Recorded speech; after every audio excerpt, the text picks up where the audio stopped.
The Raven by Edgar Allen Poe.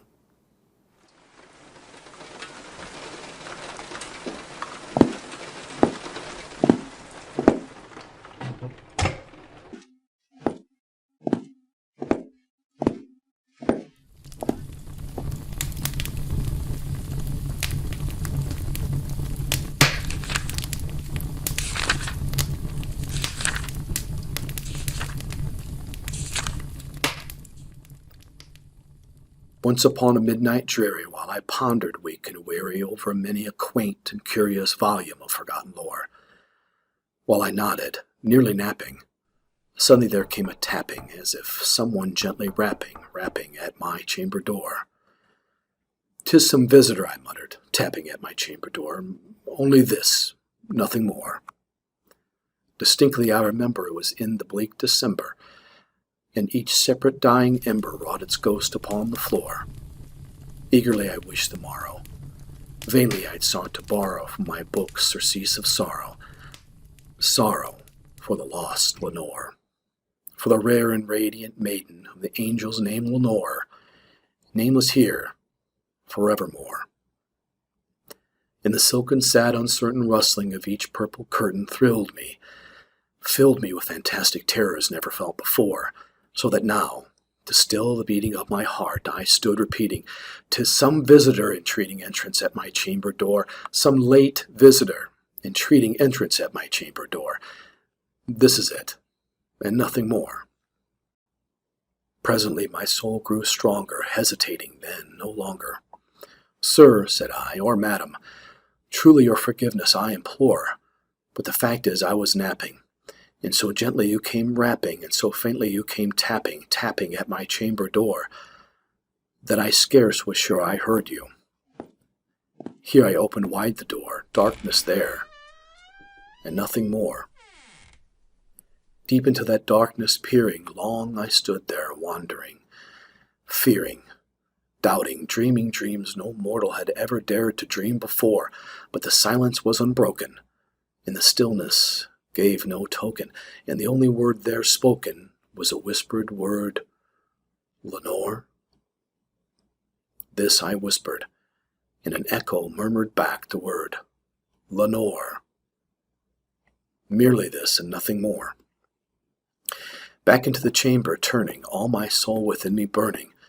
Soon again I heard a tapping, somewhat louder than before. "Surely," said I, "surely there is something at my window lattice. Let me see, then, what thereat is, and the mystery explore. Let my heart be still a moment, and this mystery explore. 'Tis the wind, and nothing more." Open here I flung the shutter, when, with many a flirt and flutter, in there stepped a stately raven of the saintly days of yore. Not the least obeisance made he, not a minute stopped or stayed he, but, with mine of lord or lady, perched above my chamber door, perched upon a bust of Pallas, just above my chamber door, perched and sat, and nothing more. Then this ebony bird, beguiling my sad fancy into smiling, by the grave and stern decorum of the countenance it wore, "Thou crest be shorn and shaven, thou," I said, "art sure no craven, ghastly, grim, and ancient raven, wandering from the nightly shore? Tell me what thy lordly name is on the night's Plutonian shore." Quoth the raven, "Nevermore." Much I marveled this ungainly fowl to hear discourse so plainly, though its answer little meaning, little relevancy bore, for we cannot help agreeing that no living human being ever yet was blessed with seeing bird above his chamber door, bird or beast upon a sculpted bust above his chamber door with such a name as Nevermore. But the raven, sitting lonely on that placid bust, spoke only that one word, as if his soul in that one word he did outpour.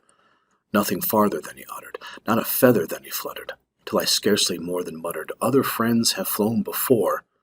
On that morrow he will leave me as my hopes have flown before." Then the bird said, "Nevermore."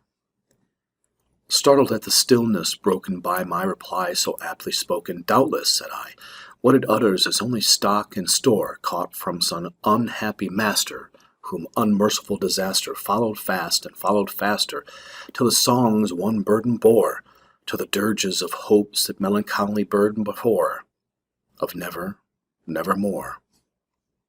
But the raven still beguiling all my fancy into smiling, straight I wheeled a cushioned seat in front of bird and bust and door. Then upon the velvet sinking, I betook myself to linking fancy unto fancy, thinking what this ominous bird of yore, what this grim, ungainly, ghastly, gaunt, and ominous bird of yore meant in croaking, nevermore. This I sat engaged in guessing, but no syllable expressing, to the fowl whose fiery eyes now burned into my bosom's core. This and more I sat divining, with my head at ease reclining, on the cushion's velvet lining that the lamplight gloated o'er, but whose velvet violet lining with the lamp gloating o'er she shall press, nevermore. Then, methought, the air grew denser, perfumed by an unseen censer, swung by seraphim whose footfalls tinkled on the tufted floor. Wretch, I cried, thy God hath lent thee, by these angels he hath sent thee, respite and nepenthe for my memories of Lenore. Quaff, oh quaff this kind repenthe, forget this lost Lenore. Quoth the raven, nevermore. Prophet, said I, thing of evil, prophet still if bird or devil, whether tempter sent or whether tempest tossed thee here ashore, desolate yet all undaunted, on this desert land enchanted, on this home by horror haunted, tell me truly, I implore, is there balm in Gilead? Tell me, I implore. Quoth the raven, nevermore. Prophet, said I, thing of evil, prophet still if bird or devil, by that heaven that bends above us, by the God we both adore, tell this soul with sorrow laden if, within the distant Aidenn, it shall clasp a Satan maiden whom the angels name Lenore, clasp a rare and radiant maiden who the angels name Lenore. Quoth the raven, nevermore. Be that word our sign of parting, bird or friend, I shrieked upstarting. Get thee back into the tempest and the night's Plutonian shore. Leave no black plume as a token of that lie thou soul hast spoken. Leave my loneliness unbroken, quit the bust above my door. Take thy beak from out my heart, and take the form from off my door. Quoth the raven, nevermore. And the raven, never flitting, still is sitting on the pallid bust of Pallas just above my chamber door. And his eyes have all the seeming of a demon's that is dreaming, and the lamp o'er him streaming throws his shadow on the floor, and my soul from out that shadow that lies floating on that floor shall be lifted, nevermore.